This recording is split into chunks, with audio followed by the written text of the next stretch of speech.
So let me ask you this. Would you consider yourself to be a people pleaser? It's kind of a loaded question. Do you think of yourself as a people pleaser? We're going to talk about it today because I say most of us in various situations are, and we can learn how to have great relationships with people without overdoing it to this extent. Let's talk about it. Welcome to Mind Your Midlife, your go-to resource for confidence and success, one thought at a time. Unlike most advice out there, we believe that simply telling you to believe in yourself or change your habits isn't enough to wake up excited about life or feel truly confident in your body. Each week, you'll gain actionable strategies and, oh my goodness, powerful insights to stop feeling stuck and start loving your midlife. This is the Mind Your Midlife podcast.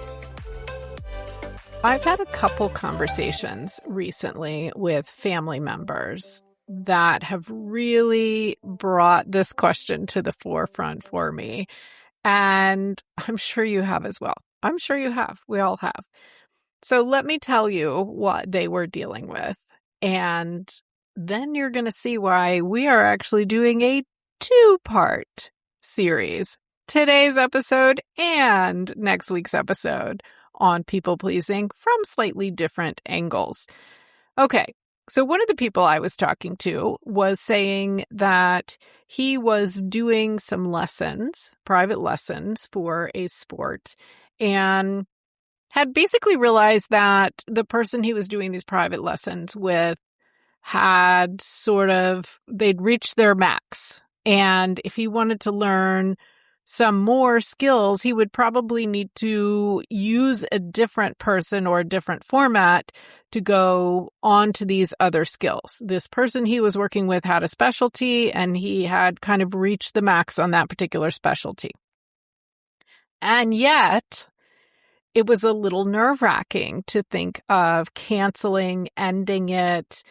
Was she going to feel bad? All of that stuff. Absolutely reasonable, yet it might be a hard thing to do. This other person that I was talking to was saying that she has been organizing events, what would we call it? Vendor events, on a regular basis. And somehow she became the organizer. And so everyone is coming to her. They want to get a table. She organizes it all. She doesn't want to do it anymore. She doesn't want to spend her Saturdays that way anymore. But she doesn't know how to stop because she doesn't want to disappoint all of these people. And it's so easy for me to say to these people, or maybe to you if we've ever had a conversation like this, well, just stop. Just let them know, give them some notice, and just stop. No one expects you to do this forever. And quite frankly, somebody else might step in, especially in the case of organizing these events. But that's easy to say, isn't it? I'm not in the middle of that scenario. You're not in the middle of that scenario. It's not necessarily easy to do.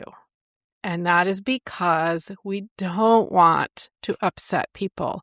We don't want to sound too harsh. We don't want to be rude. And we're afraid of how someone will think about us. So today we're going to talk about this people-pleasing situation from the perspective of rude versus nice versus kind, and how we're interacting and communicating with people. And then next week, I have an expert guest joining me, and we're going to talk about this from the perspective of our nervous system and healing somatically in our body as we try to move through these situations. I think the two episodes are going to go together really well. So make sure wherever you're listening to this right now, hit the follow button so that you get notified about next week. Okay, you don't want to be rude. You don't want to be too harsh. You don't want to make someone else feel bad. You don't want to leave someone in the lurch. Of course you don't. Of course you don't. I mean, maybe you do if you're kind of an uncaring and harsh person, but I don't think you are. And it reminds me of a situation you may have heard me say before, that I used to be growing a business in the direct selling industry. So I had health and wellness products that I still use and love, and I was talking to people about them, right? Simple. And I said to the woman who was mentoring me, well, I don't want to be pushy. I'm worried about being pushy. I don't want to be pushy. And she said to me, the fact that you're saying that and you're aware of it already means you're not going to be pushy. People who are pushy have no awareness of it at all and don't even realize. I agree with her. I think she was right. I think we can apply that same logic here. And let's get rid of the I don't want to be rude thing right away. If you are thinking that in whatever the interaction is with whoever the person is, if you are thinking that you don't want to be rude, you're already not going to be because you're aware of it. Let's just take it off the table. I think when we're rude, it's because we're upset. Our emotions are high. We're not really realizing the power of our words. It's not when we're already aware of it and we're thinking, oh, I don't want to be rude. Well, you're not going to be. Yeah? You're not going to be. If you're already aware of that, put it aside. You've taken care of it. The awareness is what took care of it. It has been 50 years of practice for us to make sure that that other person is happy. And we want to be kind. We want to be nice. We want to not be creating a problem. And sometimes it's so hard to say no, isn't it? It's hard to say no. So, how much of your energy on a regular basis are you spending managing what other people are feeling and thinking about you? I think that's a question we want to kind of sit with. Part of this comes from our upbringing, and this is going to change every generation. So Gen X is our generation. I'm assuming you're Gen X right along with me. We might have outliers of older millennial and younger baby boomers as well, but Gen X is who I'm talking to for the most part.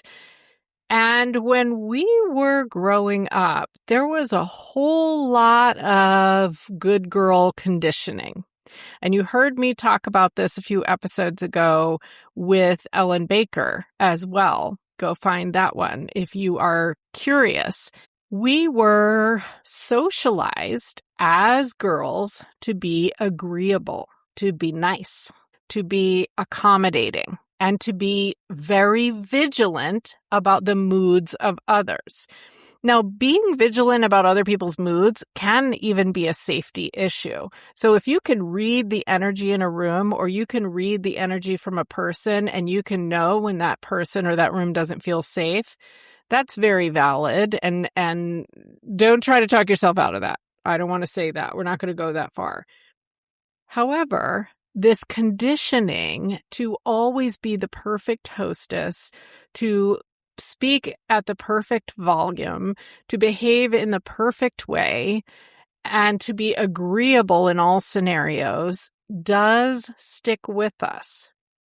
And so that is what is often making it hard to disagree with someone or to say no to someone, especially if we have some inkling that it might make them feel bad. If the decision is, I'm trying to think of an example, the decision is, are we going to have hamburgers or hot dogs? And everybody likes both hamburgers and hot dogs. Saying no to the hot dog is not probably going to make anyone feel bad. No big deal. We decide what we decide.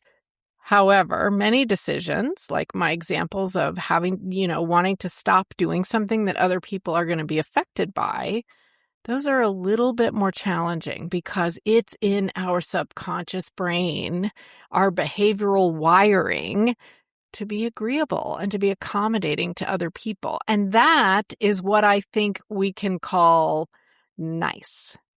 I said good girl, it also can be called nice. Nice has a little bit of a deference attached to it, a little bit of a weaker sort of angle or attitude attached to it. Whereas kind has a little bit more of a balance of power attached to it. I sure hope that we can all continue being kind. There are a lot of people in public life right now, TV, social media, just out and about, who are not kind. Quite the opposite, in fact. But kind is still a goal. Nice is the I'm accommodating, I'm making sure you're happy, I'm putting aside anything that I might want. Now, that might be where your people-pleasing comes from. The interesting thing is that might not be where your people-pleasing comes from. Sometimes, and this is not really me, I don't think. So let me see if I can describe it and see if this agrees for you, or see if this feels like a match for you. Sometimes people-pleasing is you wanting to feel like you're in control. It's you subconsciously trying to control other people's emotions and trying to control other people's reactions. So if you continue doing the thing you don't want to do, or you make the choice that they want even though you don't want it, you're being accommodating. Maybe they won't get mad at me. Maybe they won't be disappointed in me. That can come from, as strange as it may sound, a desire subconsciously to be able to control the situation. I'm not saying any of these things are good or bad. I'm not saying any of them are one's worse than the other, but I want you to see if you fit any of these. Is it this good girl conditioning that we should put ourselves behind everyone else? We should always accommodate? Is it maybe subconsciously trying to control other people and how they feel by our actions and our decisions? Or, and this is something we're going to talk about next week in a little more detail, is it maybe a fear of being disconnected? And this is a very much brain science situation here.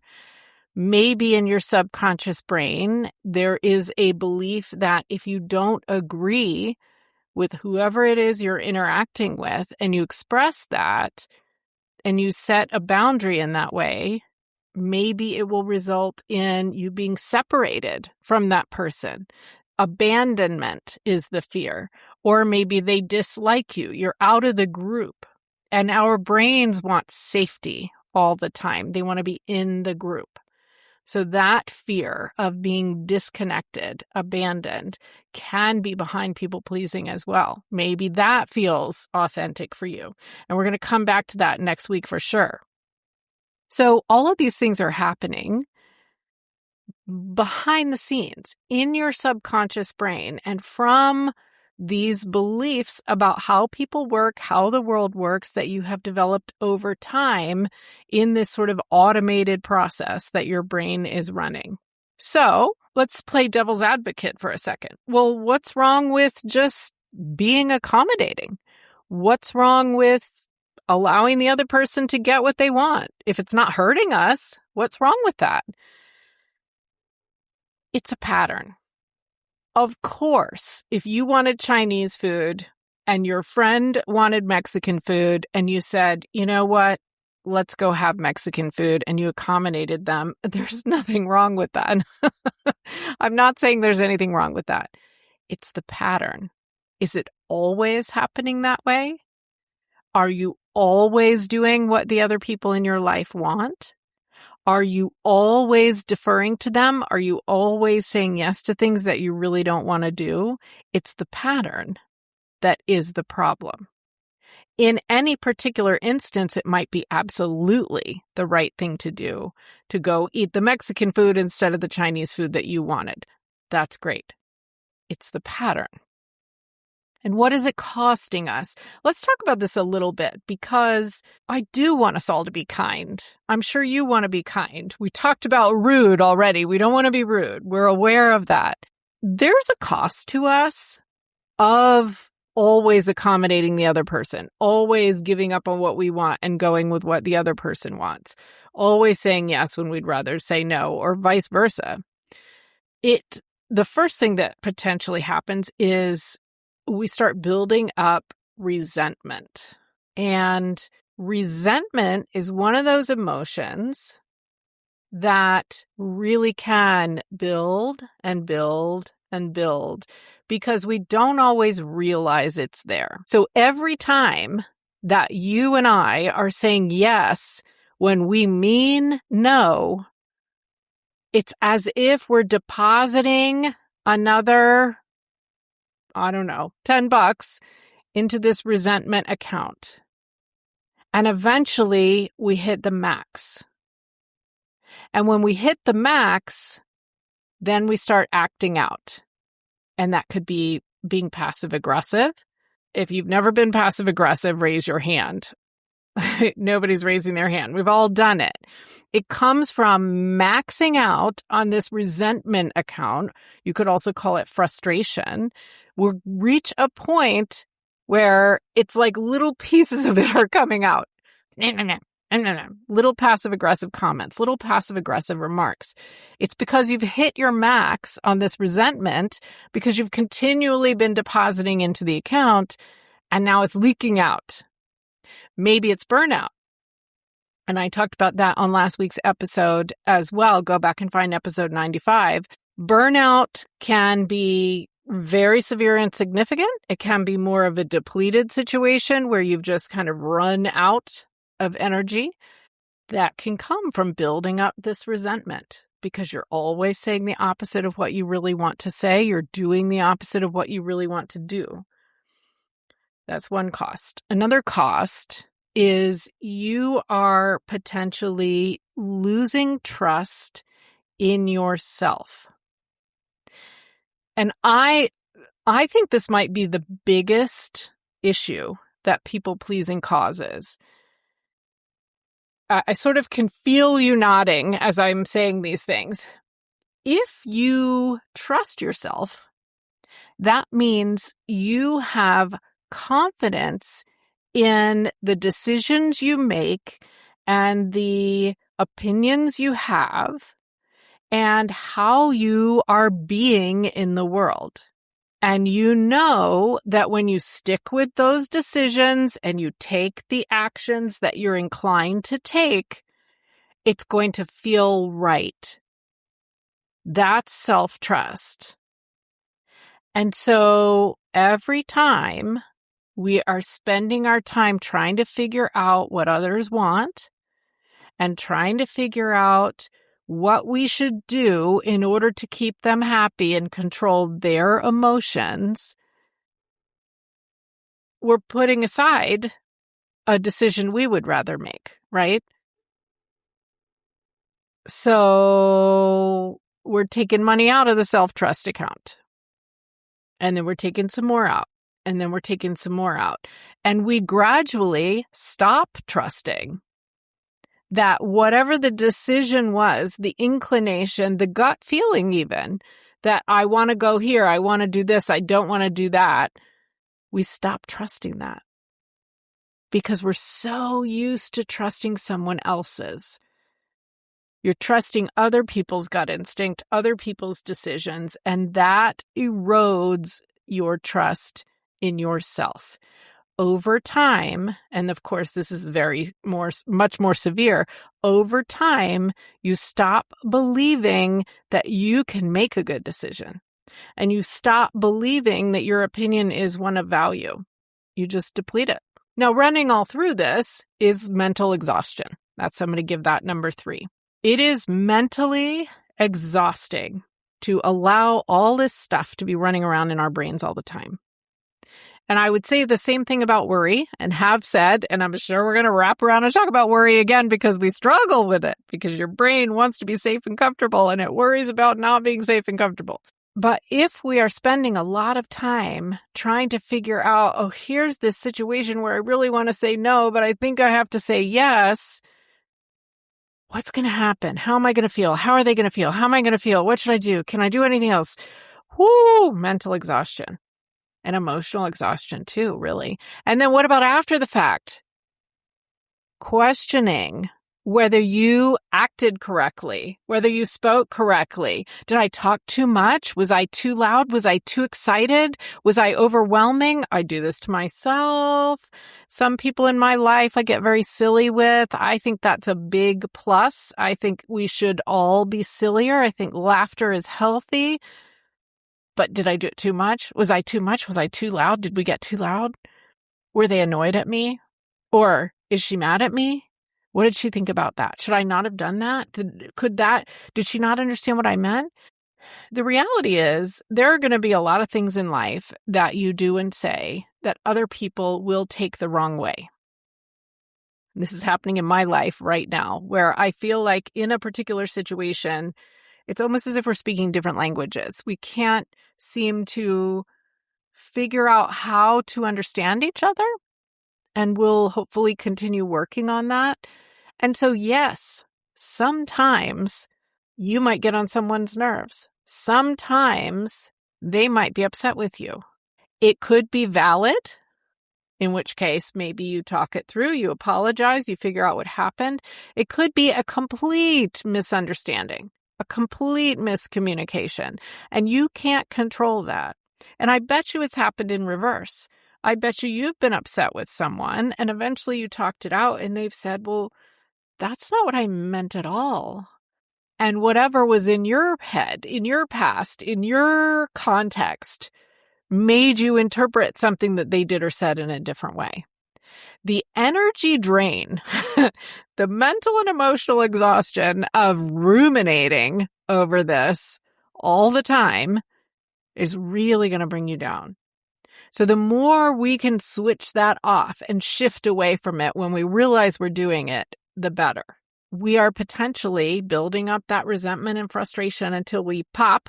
We're potentially taking out of our self-trust.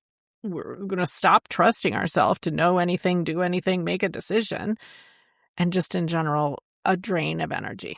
Absolute drain. So what do we do? Oh no, what do we do? As I always say, I'm never going to leave you with all the bad and nothing good, no tip for something that you can do about this. The first step is always to simply realize if this is a pattern that you are in regularly. Are you stuck in nice, I'm doing air quotes, and keeping the peace and avoiding conflict?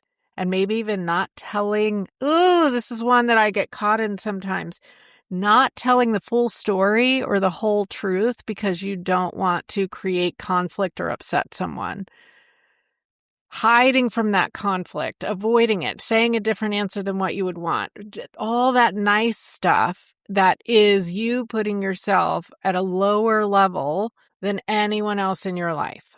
Recognizing it is the first step always, because we're all going to do it occasionally, and recognizing it occasionally is also a good first step. But what we really want to recognize is a pattern.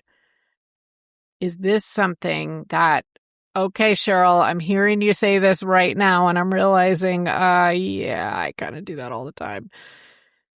Because nice, like we said at the beginning, is different than kind. Kind is about being honest, being clear, respecting yourself as much as you respect the other person. So when I describe those, is there a pattern? Then you're kind of sitting in one or the other. So first step, recognize the pattern. Now, the next thing is all the way back to a very early episode of Mind Your Midlife. We talked about saying sorry and thanks all the time. And I want you to listen as this next step on recognizing our people pleasing. I want you to listen to your language, because over apologizing is something that we can stop doing. And over apologizing is very much tangled up inside people pleasing. So how often are you saying, I'm sorry, for things that don't need an apology? Should you be saying, I'm sorry, when things need an apology? Yes. Please don't take me the wrong way. Apologizing is really important and powerful. However, if you're saying I'm sorry because you are asking a question, or because you can't go somewhere or do something, or because let me tell you what I do sometimes. I'm playing mahjong with my friends. We're all cheering each other on. Sometimes I win a couple times in a row and I'm like, sorry, mahjong. What? Why am I saying sorry? If they won, I would be thrilled for them. They're probably thrilled for me. Why am I apologizing? That's what I mean by over-apologizing. There are things that don't require an apology that we do almost as if we're apologizing for taking up space in the world, for being a part of the situation. So first, we're going to recognize a pattern. We're going to check and see, am I over-apologizing? And we're going to try to stop. And even though we don't want to use thank you too much, here's what you can do. If you're constantly saying, I'm sorry, I just have one question, or mahjong, sorry, jeez, ridiculous, or, oh, I'm so sorry I'm late. I mean, maybe that's appropriate. How late are you? Try flipping it and expressing gratitude. Try flipping it and saying, thank you so much for this information. I just have one question. Or you're a few minutes late. Thank you so much for waiting. I'm here. You're still being kind because you're expressing gratitude. I don't know about my mahjong scenario. That's really just a stop saying sorry one. But maybe I could say, thanks for playing with me. Or something. I don't know. Try it. See if you can flip what it is that you're getting stuck in to gratitude instead. And then the next thing is we're going to need to let other people feel how they feel. And if those other people, and gosh, I'm saying this to myself right now, I've said there's rough situations going on in my life that, this applies. If those other people are upset, we're going to have to let them be upset. You may have heard this from Mel Robbins. It's okay if someone is upset. It doesn't necessarily mean that it's your job to fix it. And it's a little bit hard for me to make a sweeping statement like that, because if you did something wrong and you wronged someone, then of course you should be apologizing. We want to be kind. However, sometimes we don't agree with other people and they're unhappy about that. And you know that you've made the decision or taken the action that was the best for you and the best you could do, and you had good intentions. We can't always keep people from being upset. Or maybe you set a boundary about something and someone got upset about that. It's not your job to fix how someone else feels because of a decision you made that didn't harm them, or because of a boundary you set that is not meaning harm to them. So we need to let them feel what they feel. And it's okay.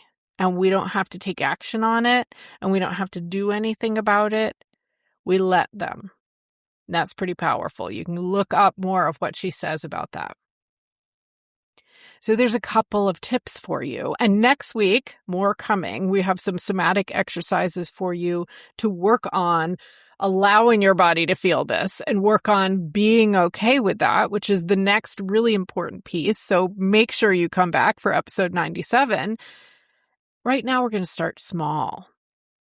I want you to try this in situations that are, let's call it low stakes, right? Situations where maybe it's a little more serious than the I want Chinese and you want Mexican food for dinner, but still pretty low stakes. We're making a plan, and actually you realize that you really don't want to go and do that thing. Practice saying that. Maybe it's, I absolutely think you guys should go. I just am feeling like this is not what I want to do. So go ahead without me. I'll catch up with you the next time. Obviously, I'm making up situations here. Maybe it's this family member I was talking to letting all of her vendor people know that she's going to be running this event for 2 more months or until the end of the year or whatever it is. And then she's going to be stepping down.